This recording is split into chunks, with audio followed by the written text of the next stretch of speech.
Before we move on past the method of undetermined coefficients, I want to make an interesting and actually a useful point. Let's say that I had the following non-homogeneous differential equation.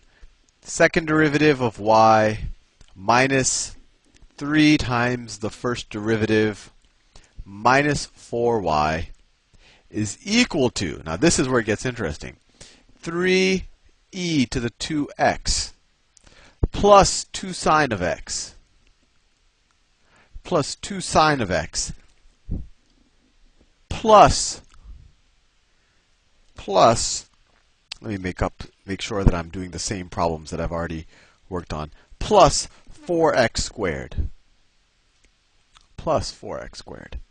So you might say, wow, this is a tremendously complicated problem. I have the 3 types of functions I've been exposed to. I would have so many undetermined coefficients. It would get really unwieldy.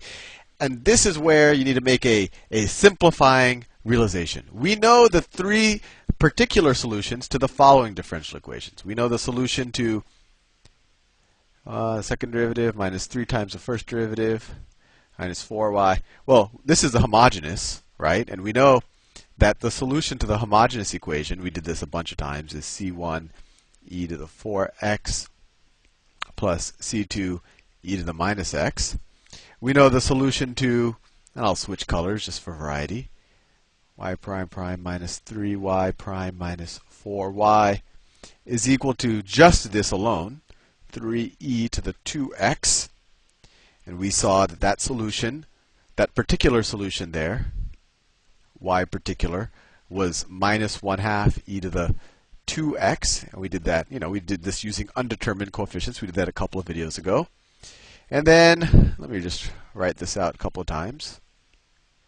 We know the solution to this one as well. This was another particular solution we found. I think it was 2 videos ago.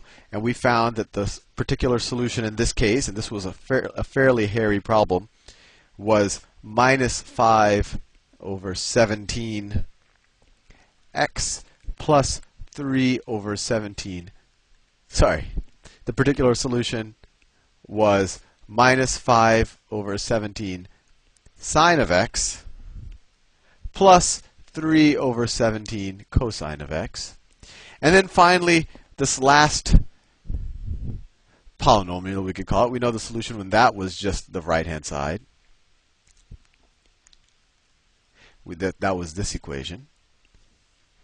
And there we figured out, and that this was in the last video, we figured out that the particular solution in this case was minus x squared plus 3/2 x minus 13 over 8.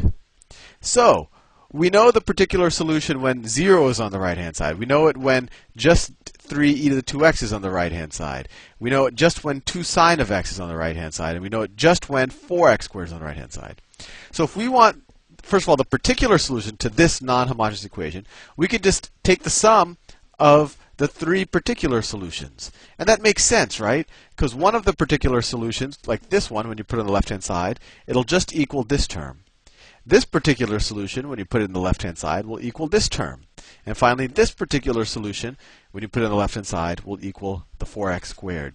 And then you could put the add this homogeneous solution to that. You put it in this side, and you'll get 0, so it won't change the right-hand side. And then you will have the most general solution because you have these 2 constants that you can solve for depending on your initial condition. So the solution to this seemingly hairy differential equation is really just the sum of these 4 solutions. And let me clean up some space, just because I want everything to be on the board at the same time. So the solution is going to be, well, I don't want that to be deleted. The solution is going to be, I'll do it in baby blue.